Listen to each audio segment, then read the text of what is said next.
Seu filho está com dificuldade na escola, hein? Reclama para você ou não reclama? Você consegue perceber, conseguiu perceber sozinho essa dificuldade? A gente vai te ajudar a partir de agora com o neurologista infantil, Dr. Armênio Alcântara, seja muito bem-vindo, e com a pedagoga clínica, a Helena Junqueira. Helena, muito boa tarde, seja bem-vinda. Quais são os primeiros indícios, doutor, de que meu filho, ele está com problemas, ele está com dificuldade no aprendizado?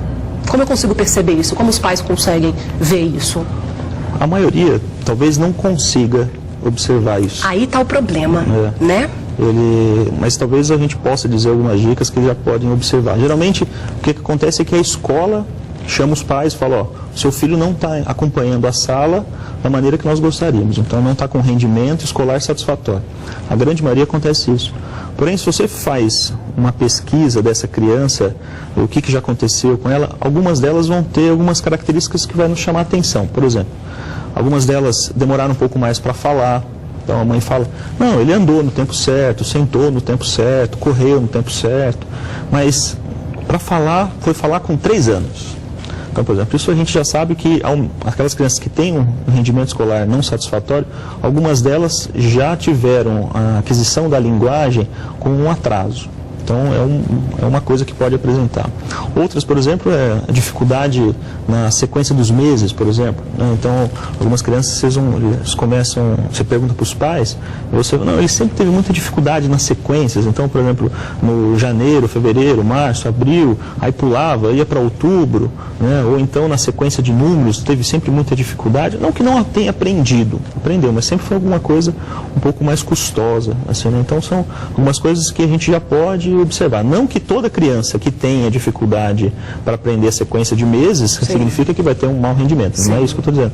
Mas pode existir realmente essa correlação. Mas a grande maioria é a escola que chama a atenção. Papel importantíssimo da escola, então, de levar isso para os pais, né, Helena? É lógico, porque eu brinco que mãe não é filial de escola, mãe é parceira, tá? Então tem algumas coisas que é função da escola, não é função tanto da família. Então a escola é a primeira a chamar nessa parceria. Eu acho que a escola funciona quando ela pode e consegue ser parceira da família.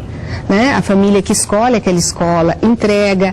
E na hora que você faz essa entrega para a escola, você está pondo mães substitutas, pais substitutos, então essa parceria é importantíssima. Então quando a escola chama a mãe, a família, é mais como amiga, não como, olha, toma que o filho é teu. É assim, olha, o que a gente pode fazer? Daí a coisa muda. Trabalho conjunto, um trabalho conjunto, é quando a escola consegue perceber algumas coisas que são responsabilidade da escola ensinar, então a escola, olha, parece que ele não está conseguindo tal coisa. Quando a gente consegue nessa linha, é fantástico, porque daí a escola e a família se reúnem e começam a ver como que isso pode melhorar. Em casa, olha, se você ajudar nisso, vai refletir aqui na escola. É que hoje os pais acabam não estudando com os filhos em casa, né? Então não sabe se o filho tem prova, quanto tirou na prova. Eu sinto essa falta de que não tem esse estudo em casa, somente na escola chega em casa. Então, mas veja, isso é uma coisa que é muito interessante a gente entender para tudo na vida, tá? É super importante. Assim que eu aprendi, eu pôr em prática. Então, estudar diariamente em casa é a única maneira que eu tenho de consolidar o meu aprendizado. Sim. Porque se eu não estudo diariamente, eu sozinha, veja, eu descobri uma coisa, daí eu ganho um celular novo. Se eu só pego o celular, põe na bolsa, bem, ele não é meu. Eu não vou saber atender. Então eu tenho que depois gastar aquele tempo em tentar experimentar aquilo. Na escola é a mesma coisa. Eu acabei de ser introduzido a uma matéria nova. Eu tenho que chegar em casa e me debruçar com ela, eu e a matéria. Nossa, o professor falou isso, gozado, será que é? Se eu não tenho isso, o conhecimento é do outro, que nem é do dono do celular, não meu.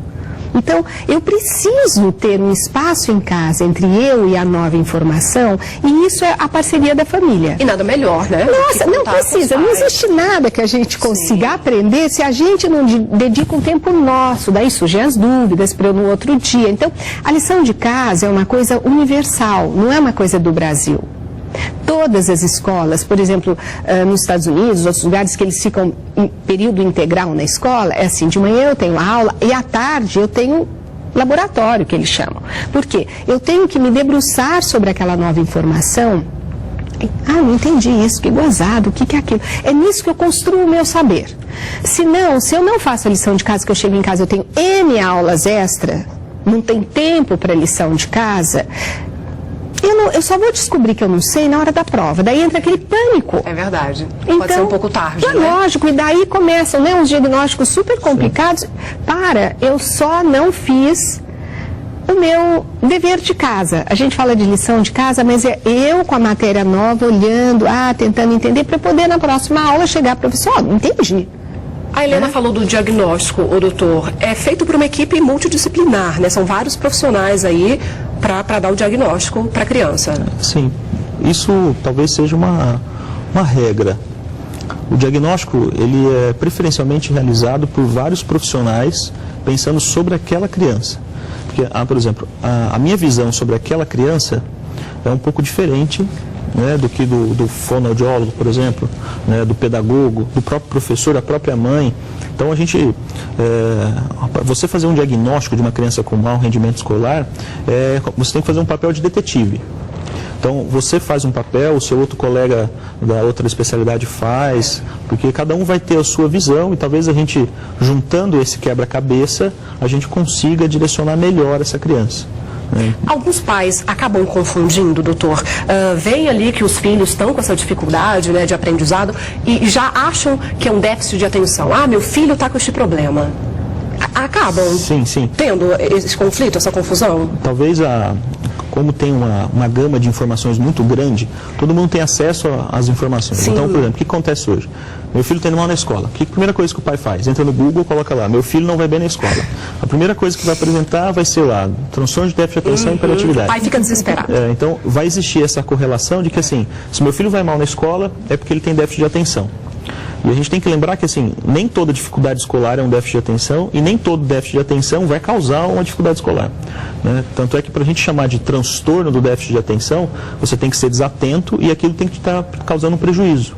Esse termo transtorno, que a gente usa antes da palavra, é um prejuízo. Isso aqui é muito legal. Olha, meu filho tem TDA. Olha, ele não é doente, ele tem um transtorno, sabe? É isso que é muito legal. Então você não penaliza tanto a criança. Olha,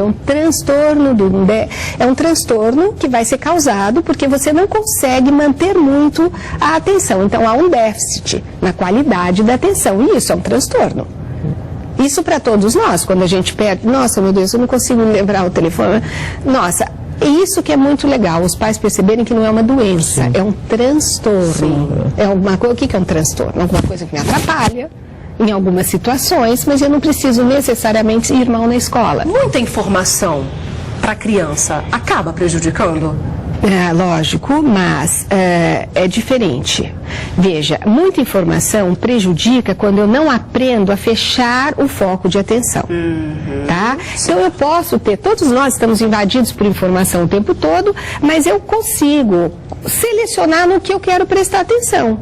Então, há muita informação, não me distrai. Eu estou lendo um livro e o meu filho resolveu ouvir uma música e o meu marido está no computador e a outra está fazendo... Tá, mas eu estou lendo o livro. Agora, eu estou vendo o que ele está vendo na televisão. Nossa, quem é o telefone? Quem é a campainha? Meu Deus, cai a qualidade da minha atenção. Não cai? Sim.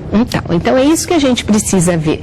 Eu preciso aprender, mesmo no mundo de 1000 informações, a aprender a eleger no que eu quero prestar atenção. É nisso que a escola e a família podem ajudar crianças com TDA. Gente, olha, então vamos aprender, esquece, a campainha pode deixar que alguém vai atender, o telefone alguém vai atender, seu irmão quer ouvir a música, e você vai continuar fazendo o que você quer, tá?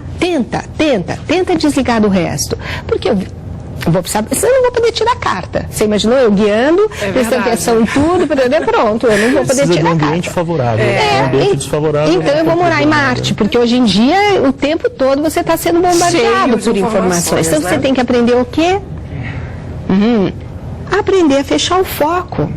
No que realmente te interessa. Naquele momento te interessa, porque senão não vou poder continuar vivendo no século XXI. Com certeza. Daqui a pouquinho a gente continua batendo esse papo. Se o teu filho está com dificuldade na escola, quero saber dos meus convidados se aula de reforço, contratar um professor para dar esse reforço para o meu filho é indicado ou essa criança vai se sentir não vai gostar muito da situação por achar que, né, o pai vai gastar ainda mais, além de pagar a escola, vai contratar um outro professor. É interessante, não é? Então, assim, a gente tomar um pouco de cuidado em rotular, né? Em falar assim, se estiver acontecendo isso, vamos fazer isso. É lógico que cada caso vai ser um caso, mas boa parte das crianças vão se beneficiar sim com um reforço escolar, né, Helena? Mas não se sente mal a criança? Depende. Quando a própria criança pede, veja, é porque ela detectou que eu não consigo entender. E daí vai alguém e ajuda ela a entender. Oba, então o problema não é que eu nunca consigo entender. Então, a aula de reforço, quando a própria criança percebe a sua dificuldade, ela pede, ela fala, eu preciso, que eu não estou entendendo. E, de repente, vem uma aula de reforço, ela consegue entender. Nossa, oba! Percebe? A diferença é quando a criança não pede, a criança não quer, e a mãe manda para o reforço. E o amiguinho, alguém fala assim, ele faz reforço. Daí a coisa complica. Percebe como é diferente? É muito bom quando a criança pode pedir. Ai, mãe, eu não estou entendendo. Pai, não estou entendendo. Olha, diz que tem um professor lá que faz um reforço, que é ótimo, e que fulano aprendeu. Então, é totalmente diferente. Parte dele e a gente acolhe. Isso é uma coisa harmoniosa. Forçando demais. A gente acolhe. E ele vai e consegue, daí ele pode tirar proveito e ele pode se sentir novamente capaz. Opa, é que ali eu não estava entendendo. Agora, é muito complicado quando é empurrado para uma aula de reforço e ele fica assim, mas não é isso. O pai não deve exigir, obrigar? Não, olha, veja que fantástico. A escola, graças a Deus, além de português, matemática, história, geografia e ciências, tudo, ela ensina relações humanas, ela ensina direitos e deveres, ela me prepara para a vida adulta e para a vida social lá fora. Então, não é obrigar e não é pedir, mas a escola me ajuda. Eu tenho direitos desde que cumpra meus deveres. Sim. Então, isso é uma coisa que vai me levar para a vida. Tá, hoje mesmo eu estava conversando com o menino, pai, ele falta demais. Eu falei, olha, rapaz, na escola você tem que aprender a tentar não faltar, porque você sabe o que vai te acontecer no seu trabalho se você começar a faltar? Se faltar um dia, você vai perder o dia, mas sábado e domingo, porque só tem direito ao descanso quem cumpriu os deveres. E daí, no seu 13º, também vai ser diminuído, porque só tem direito ao 13º. Então, é a mesma coisa. Você só vai ter direito às férias legais, descansar, se você cumprir os seus deveres.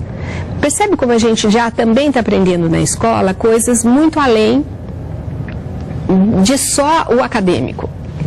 Doutor, para a gente poder encerrar, para tratar este problema, né, essa dificuldade que o filho tem no aprendizado, vai depender de cada pessoa, vai depender o tratamento indicado para cada uma, como que funciona? Vai depender do que é que está causando esse mau rendimento escolar. Primeiro descobre a causa. É lógico que, lembrando que nem sempre a gente consegue identificar exatamente a causa. Na realidade, a ciência de tratar uma criança com mau rendimento escolar é uma ciência de meio, não é uma ciência de produto, não é uma ciência de final. Então, a gente precisa trabalhar com essa criança para ela ter um produto adequado, ou seja, um rendimento satisfatório. Independente se eu sei o que é que está causando ou não aquele mau rendimento. Então, vai depender o tratamento do que é que está causando. Se for um quadro emocional, por exemplo, uma separação de pais, por exemplo, a gente tratar de uma maneira. Se for um quadro, às vezes, uma dificuldade escolar inata, às vezes a criança tem uma dislexia, por exemplo, ou tem uma dificuldade específica só na leitura e na escrita, o tratamento é um pouco diferente. Mas todos os tratamentos a gente vai depender de todo mundo, do pai, do professor, da própria criança, da pedagoga, da psicóloga, do médico e etc. É específico, né? Dependendo aí da causa. Doutor Armênio, Helena, muitíssimo obrigada. Uma excelente tarde para vocês. Eu espero mais vezes aqui no programa, viu? Olha só, daqui a pouquinho, quer